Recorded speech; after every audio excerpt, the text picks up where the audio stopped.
Good morning, everybody. Hope you're excited about the 6 constant mitzvos. That's what we're talking about.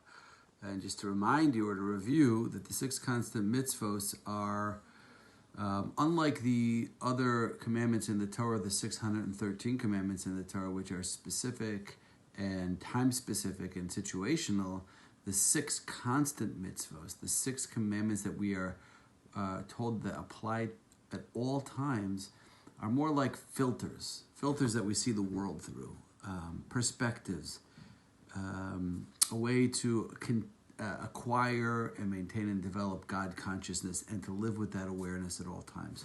So there are 6, and we're going to take them one at a time. And the first one is, as we've been talking about, is to know that there's a God, and to know God exists.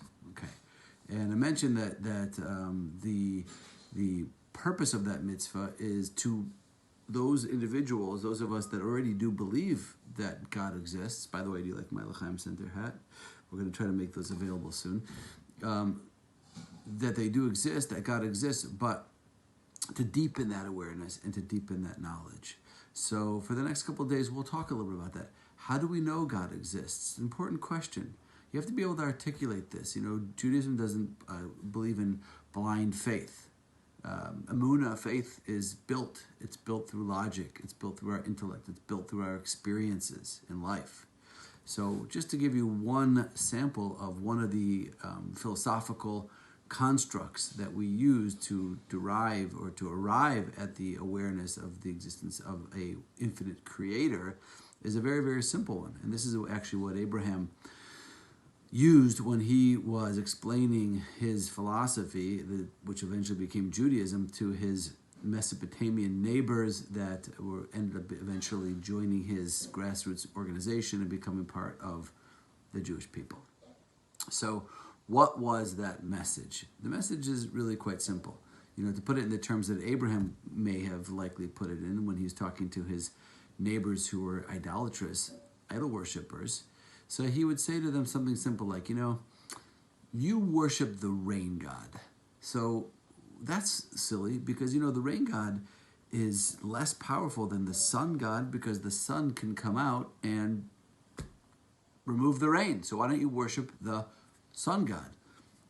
And, you know, if the person were being honest, they would say that's a good point. But then he'd say, but wait a minute.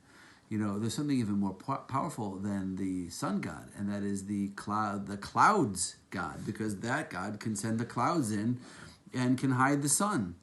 And as this conversation would go on, Abraham basically pointed out that anything in this world that is finite means that it has a beginning point in time, in space, and it has a finite matter. Anything that exists that is finite must have something that existed before it that was able to bring it into existence. So, for example, you know, I don't even know you, and I don't even know who's watching, but whoever you are that's watching this right now, I know that you had parents that brought you into this world. And I know that because, as the famous saying goes, from nothing, nothing comes.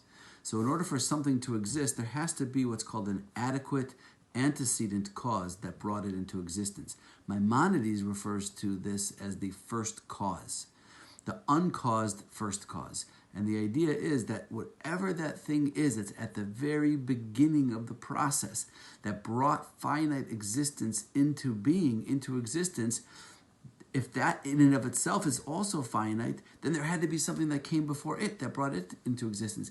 Go back and back as far as you can, and you'll realize that the only way finite existence can be here is if there's something that pre-exists finite existence that does not need to be brought into existence. And that, of course, is God. That is the infinite creator that exists outside of finite time, space, and matter, and exists and has the ability to bring into existence anything that is finite.